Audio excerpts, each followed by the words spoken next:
Hombre de 75 años que acude al hospital por oliguria de varios días de evolución y dolor en hipogastrio, donde se palpa una masa.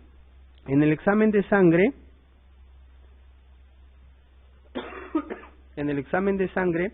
se detecta una creatinina de 3 y un potasio de 5.8.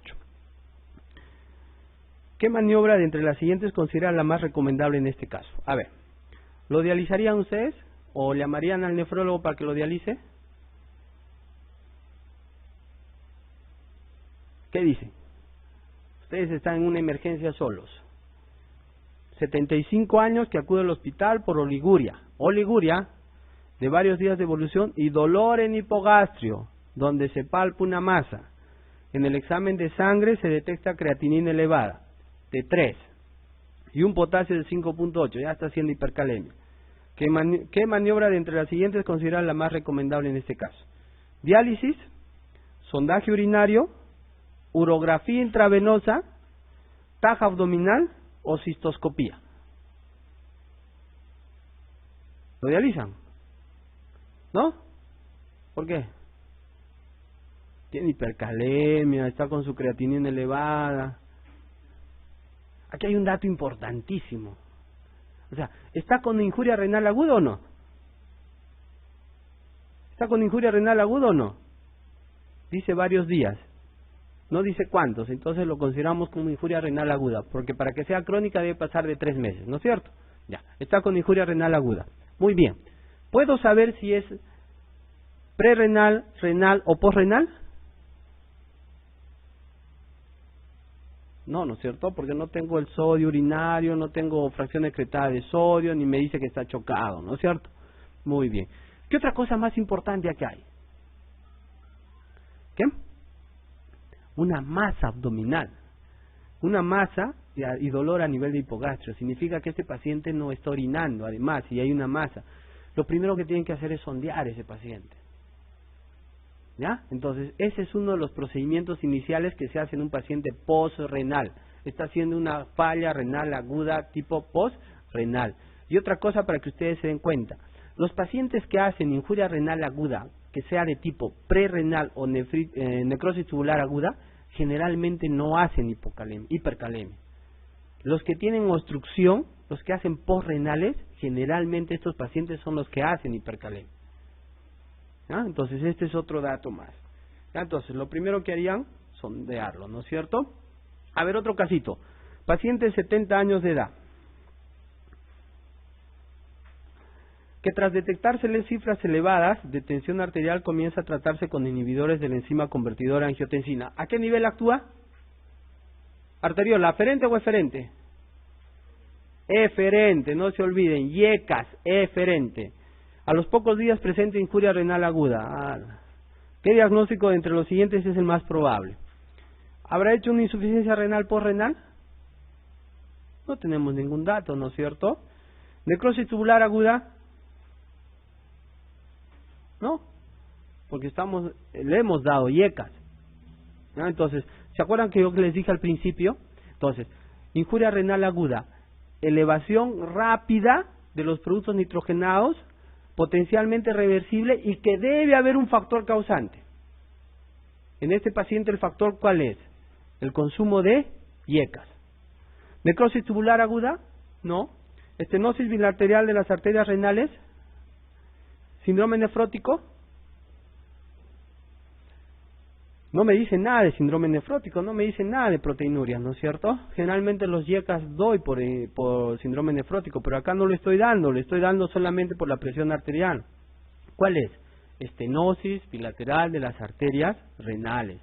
Cuando ustedes tengan estenosis bilateral de las arterias renales, no hay que darles IECAS. Este también es una forma de diagnóstico. Cuando nosotros tenemos un paciente con hipertensión arterial, refractaria al tratamiento, a descartar que sea una hipertensión renovascular, si no tenemos Doppler, si no tenemos radiorenograma, en un sitio donde no tenemos la posibilidad de hacer eso, démosle IECAS. Si hace elevación de creatinina, es una obstrucción bilateral de arterias renales. Ya les he dicho, eso tiene que ser un sitio donde no tengamos la posibilidad de hacer, porque el primer paso para descartar una hipertensión renovascular es un Doppler de las venas renales, de las arterias renales, y el segundo paso es un radiorenograma. 19.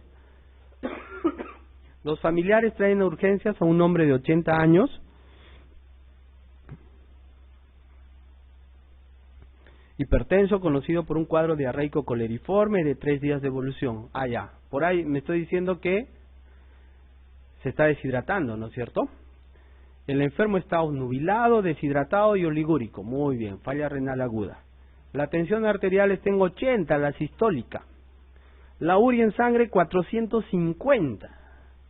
La creatinina 14. ¿Injuria renal aguda? Hasta ahí. ¿Injuria renal aguda, sí o no? Sí. ¿De qué tipo probablemente? Prerrenal, ¿no es cierto? La excreción fraccional de sodio es de 5%. Ah, allá no me cuadra. ¿No es cierto? Porque para que sea prerrenal, debería ser la excreción fraccionada de sodio de ¿cuánto? Menor de 1, ¿no es cierto? Entonces, usted sospecharía que el enfermo tiene ¿qué cosa? Si la excreción fraccionada de sodio es menor de 5, o es 5, entonces, ¿a qué podría ser? ¿Prerrenal o NTA? ¿Prerrenal o NTA? Prerrenal es menor de 1, NTA mayor de 1, ¿no es cierto? Y lo otro, ¿se acuerdan que les dije al principio? Para que haga NTA debe pasar por lo menos 48 horas. ¿Cuánto tiempo está hipovolémico este paciente? 3 días. O sea, inició con prerrenal y se ha convertido en NTA. ¿Ah? Entonces, otra moraleja para esta pregunta, o sea, cuando ustedes empiecen a leer, yo también tenía problemas cuando me preparé para la residencia. Yo empezaba a leer y hasta acá me quedaba, allá, prerrenal, y buscaba prerrenal y lo marcaba, pero no terminaba de leer todo el enunciado. Entonces siempre acostúmbrense a leer todo el enunciado, porque por ahí les van a dar una ayuda más. ¿Ya? 20.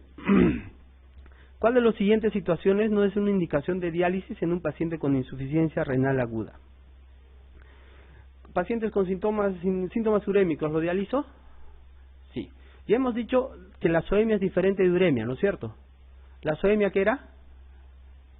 Elevación de productos nitrogenados. ¿Y la uremia? La sintomatología que se describe por esa azoemia, ¿no es cierto? Ya. Síntomas urémicos, sí lo dializo. Hipercalemia, ¿debería dializarlo? Sí, pero acá debería decir otra cosa más. Debería decir hipercalemia refractaria al tratamiento. ¿Ya? Acidosis, acá debería decir otra cosa más. Acidosis metabólica severa. ¿Ya? Porque no tengo si es acidosis respiratoria o no. ¿Ya? Agréguenle eso, porque sí se dialicen esos pacientes. Expansión del volumen extracelular. Hay que tener en cuenta que el agua corporal total, ¿cuánto tenemos de agua corporal total? Ustedes ya han hecho fisiología, ¿no es cierto? ¿O todavía? Para que les pueda explicar del agua corporal total. ¿Han hecho? Ya. ¿Cuánto es el agua corporal total? 60%. ¿Está distribuido en cuántos compartimentos? ¿Cuántos? 2. El intravascular, el intracelular y el extracelular. En el intracelular, ¿cuánto está? 40. ¿Y en el extracelular? 20. En ese extracelular hay 2 compartimentos más. ¿Cuáles son? El intersticial y el intravascular. ¿Y cuánto es el intravascular? 5%. Y el intersticial, 15%. Y cuando hablo de expansión del volumen extracelular, estoy hablando de eso, que está hipervolémico y que tiene aumento del volumen intersticial. Si tiene aumento del espacio intersticial, tiene edemas. Y si está hipervolémico con edemas, probablemente ese paciente esté con congestión pulmonar. ¿Y estos pacientes se dializan? Sí. ¿Contracción del volumen extracelular? No, no deberían dializarse esos pacientes. ¿Ya? Pero acá en esta pregunta hay que tomarla no como tal, ¿ya? Porque tienen que agregarle todas esas cosas. ¿Por qué les digo eso? Porque yo puedo dializar un paciente deshidratado. De tal manera que en la diálisis yo le doy agua. Entonces no solamente es el contracción, o sea, esta contracción de volumen extracelular no es una no indicación de diálisis. Si es un paciente que está contraído de volumen, que está hipernatrémico, con disminución de volumen urinario, debería dializarlo. ¿Ya? Entonces esta pregunta tómenlo así como por partes, ¿ya? Entonces, por eso agréguenle acá, hipercalemia refractaria al tratamiento, acidosis metabólica severa. Listo. ¿Cuál de los siguientes no es indicación de diálisis en pacientes con insuficiencia renal aguda? Sobrecarga de volumen, ya les he dicho, ¿es indicación? Sí. ¿Hipercalemia severa es indicación? ¿Es indicación de diálisis? ¿Hipercalemia severa? ¿O hipercalemia refractaria al tratamiento? También. ¿Acidosis metabólica es indicación? Sí. ¿Hipocalcemia severa es indicación? No. Esa no es indicación. Hipercalcemia sí. Hipocalcemia no. ¿Pericarditis urémica es indicación? Sí. ¿Eh? Paciente de 65 años que acude a urgencias por una anuria absoluta de 25 horas. Después de la administración de una sola dosis de un antiinflamatorio. ¿Qué exploración sería la más aconsejable entre las siguientes para el diagnóstico de nefropatía? ¿Qué harían ustedes? Determinación del PSA. ¿El PSA me va a decir que la próstata está crecida o no? No, solamente me va a decir si es una neoplasia, ¿no es cierto? Técnicas isotópicas para valorar la perfusión renal, o sea, radiorenograma. No. Observar el ritmo de elevación de creatinina en plasma, eso va a elevarse un par de días. Recién estamos 25 horas. Ecografía renal para valorar tamaño renal y aspecto del sistema excretor. Biopsia renal para confirmar la lesión histológica. La biopsia es lo último que se hace. Entonces, si es un paciente que no orina, ¿ya? Y que ese dato de administración de una sola dosis de un antiinflamatorio, los antiinflamatorios no son idiosincráticos. ¿Estamos? Para que tenga una reacción de antiinflamatorios, o vas a tener una glomerulonefritis tipo membrano proliferativa, o vas a tener mayor cantidad de dosis de antiinflamatorios. Con una sola dosis no te va a hacer una glomerulonefritis. Y generalmente estas glomerulonefritis no van con anuria. ¿Ya? El compromiso túbulo-intersticial generalmente no va con anuria. Entonces, acá hay algo, un proceso obstructivo. Entonces, si hay un proceso obstructivo, ¿qué debo hacer? Valorar la obstrucción. Eso es una post-renal, ¿no es cierto? Entonces, una ecografía renal para valorar el tamaño y aspecto. Paciente mujer de 80 años que presenta vómitos y diarrea de 48 horas de duración. Ya, hasta ahí podría ser una prerrenal, ¿no? En la analítica osmolaridad sanguínea de 275, no me cuadra mucho. ¿Ya? Eso ya parece una renal o intrínseca.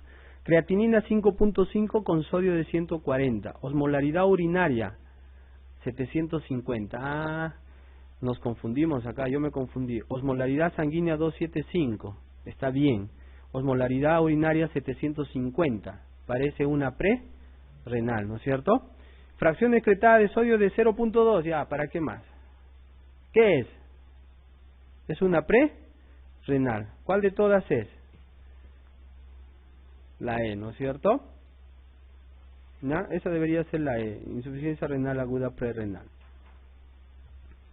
Paciente de 49 años de edad con osmolaridad urinaria de 567 milosmoles por kilogramo. Sodio urinario de 10. A ver, sodio urinario de 10, ¿cuánto sería? ¿Prerrenal o intrínseca? Prerrenal, pues, ¿no es cierto? Fracción excretada de sodio filtrado de 0.67, menor de 1, también es prerrenal. ¿Cuál es su diagnóstico probable? También es una pre-renal, ¿no es cierto? 25. Valorar la situación de la función renal en el siguiente caso. A ver, vamos a ver. Varón de 49 años, diagnosticado de miocarditis, ingresa con disnea.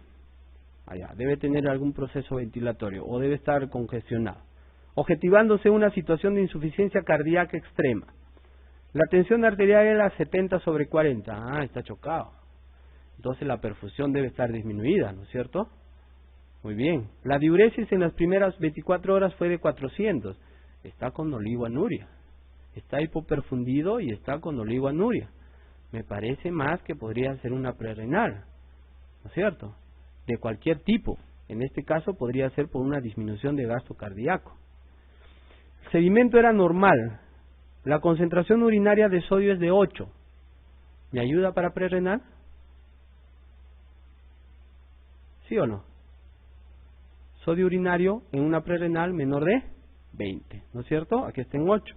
Y su excreción fraccionada de sodio es 0.4. ¿Me ayuda? Debería ser menor de 1, ¿no es cierto?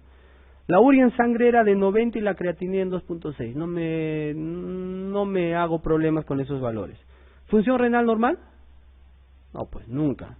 Insuficiencia renal prerrenal producida por bajo gasto cardíaco, podría ser. Parenquimatosa, necrosis tubular. Embolismo renal, podría ser.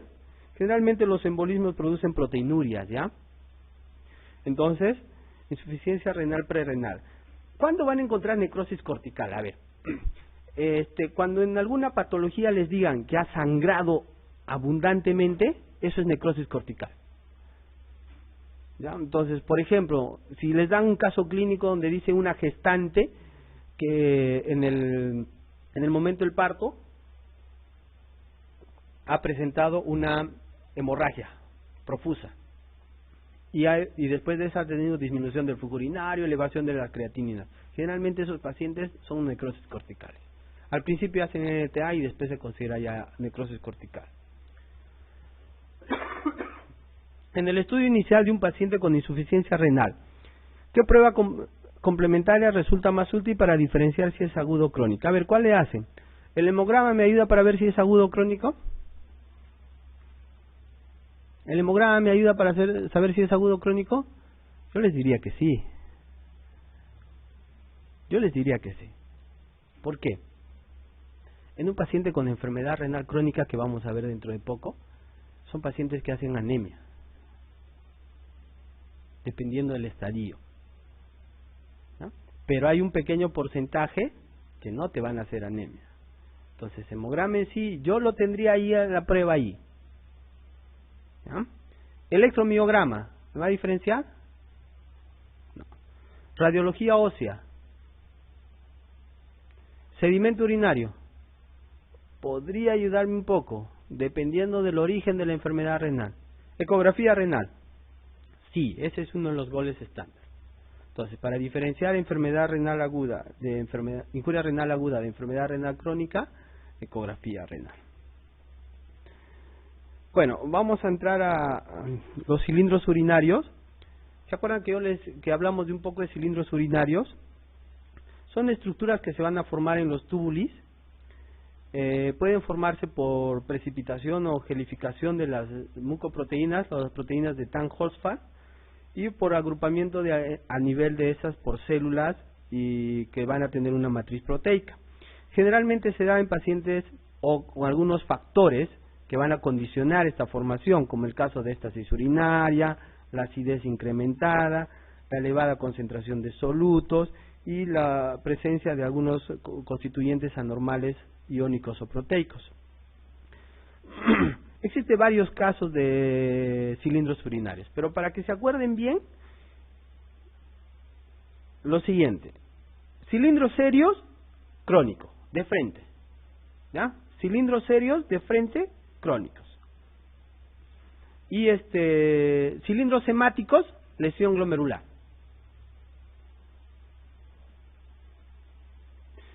Por todo lo demás, pueden encontrar otro tipo de cilindros en todas las patologías, ¿ya? Entonces, hemáticos, lesión glomerular, y serios, crónicos, de frente, eso sí, de frente.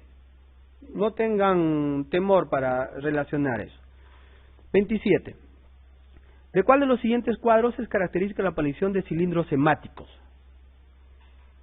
de frente, que ya les he dicho, daño glomerular, nunca se olviden eso.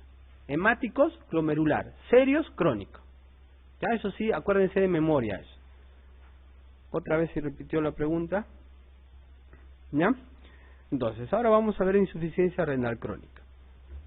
La definición, esta es la definición del CADIGO del año 2012, que es una alteración en la función renal que se va a definir como un conjunto de enfermedades heterogéneas que van a afectar la estructura y o función renal. Entonces, es fácil de entender esto. Es una alteración de la función renal fisiológica y o anatómica, cualquiera de los dos, por encima de 3 meses, que va a disminuir la tasa de filtración glomerular. Y las causas de la enfermedad renal crónica pueden ser varias. La más común en nuestra época es la diabetes mellitus. Hay que tener en cuenta lo siguiente, que la diabetes mellitus para el año 2015 va a ser una de las principales o la más importante de las enfermedades crónicas que vamos a tener en el mundo. Y por cada paciente y por cada 10 pacientes que tenemos que tienen diabetes mellitus, 3 hacen enfermedad renal crónica. Entonces, la enfermedad renal crónica va a ser una de las epidemias de los próximos, entre el 2015 hasta el año 2025. Esa es la principal causa, la diabetes, porque hay otras causas que son hipertensión arterial, las glomerulonefritis. Ahora, dependiendo de la zona, anteriormente que no veíamos mucho glomerulonefritis postestreptocócica, con el inicio de los antibióticos ya no vemos mucho postestreptocócica. Ya vemos otros tipos de glomerulonefritis, membranoproliferativas, tipo mesangiales, tipos membranosas, hasta por lupus. Pero ya no vemos muchos casos de membranoproliferativas tipo postinfecciosas. Lo más común en nuestra realidad es diabetes y segundo hipertensión arterial. Ahora, dependiendo también de la población, ustedes, si a alguno de ustedes se le ocurre ir a Europa, en Europa van a encontrar mayor cantidad de enfermedad renal crónica por hiperplasia benigna de próstata o por hipertensiones arteriales que en comparación de nuestra realidad. O sea, normalmente ya no deberíamos ver casos por hipertrofia benigna de próstata, pero seguimos viendo.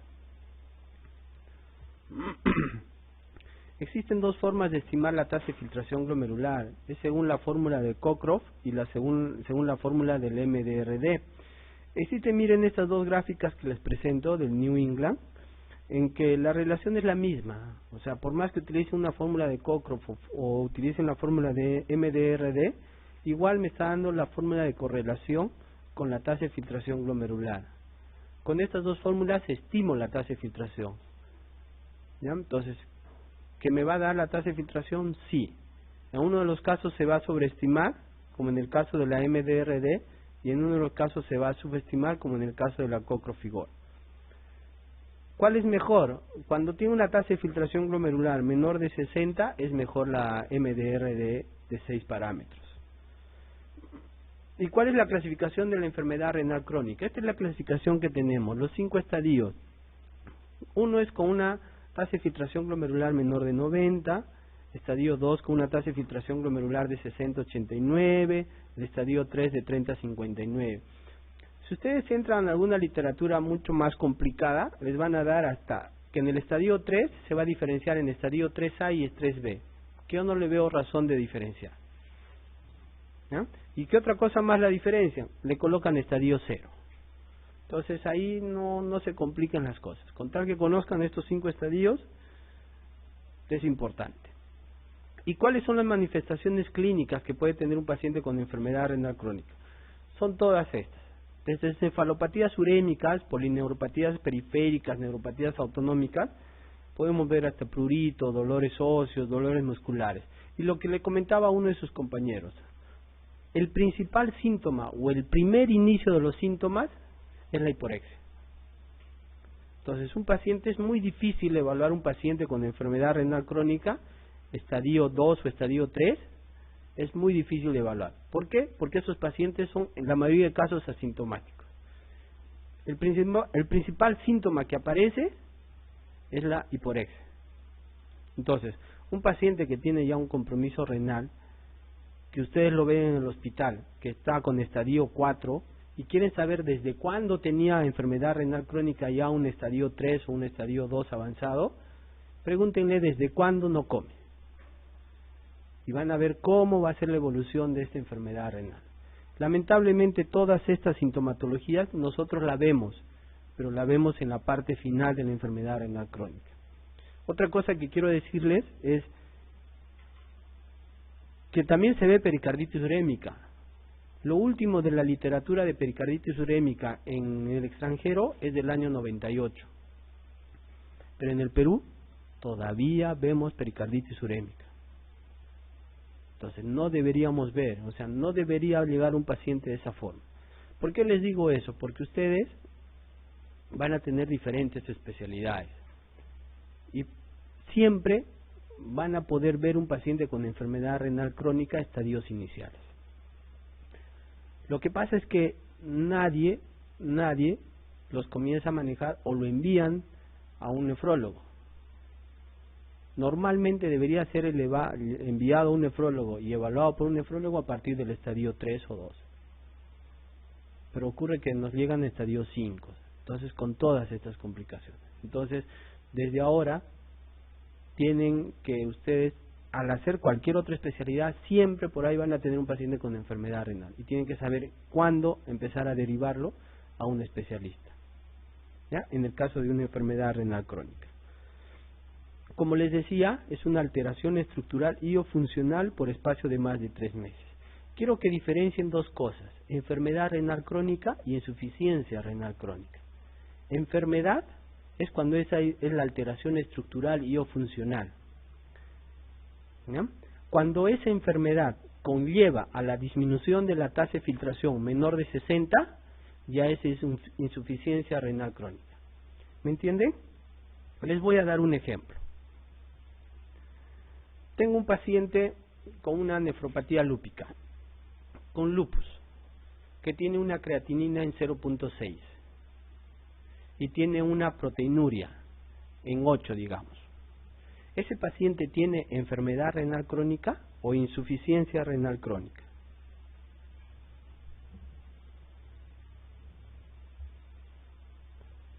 A ver, vamos otra vez. Cuando baja la filtración glomerular es insuficiencia, ¿no es cierto? ¿Y cómo yo voy a evaluar la disminución de esa filtración glomerular? Con la creatinina, ¿no es cierto? ¿Estamos? Ya. Entonces, si su creatinina es normal, su tasa de filtración glomerular, ¿cómo estará? Normal, ¿no es cierto? Pero está teniendo proteinuria. Si tiene proteinuria, tiene algún daño estructural, ¿no es cierto? A nivel de la membrana basal glomerular que está permitiendo el paso de proteínas. Entonces, tiene un daño del riñón, pero no tiene pérdida de la función. Entonces, ese paciente será una enfermedad renal crónica. ¿Estamos? Y yo les doy el otro ejemplo. Paciente con una proteinuria de 1 gramo en 24 horas, pero tiene una creatinina en 3,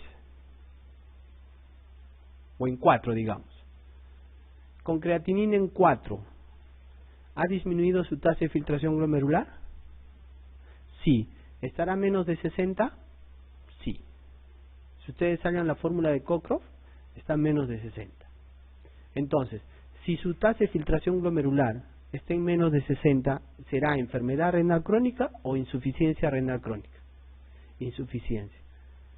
Pero dentro del contexto de un paciente con enfermedad renal crónica, ¿no es cierto? ¿Me entienden? O sea, enfermedad renal crónica es todo.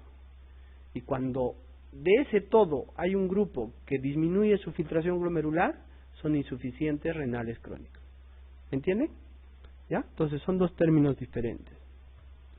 Entonces, la injuria renal o la insuficiencia renal crónica va a producir una disminución de los productos o la retención de estos productos de desecho nitrogenados y va a producir la uremia. Ya sabemos qué es la uremia, ¿no es cierto? La uremia, ¿qué va a producir? Síntomas neurológicos, gastrointestinales, a nivel de la piel y cardiovasculares y pulmonares. Y lo que quiero que sepan es lo siguiente, que generalmente estos pacientes tienen dos causas de mortalidad, cardiovasculares e infecciosas. Estos pacientes se mueren más por causas cardiovasculares o causas infecciosas. ¿Y cuál es la fisiopatología?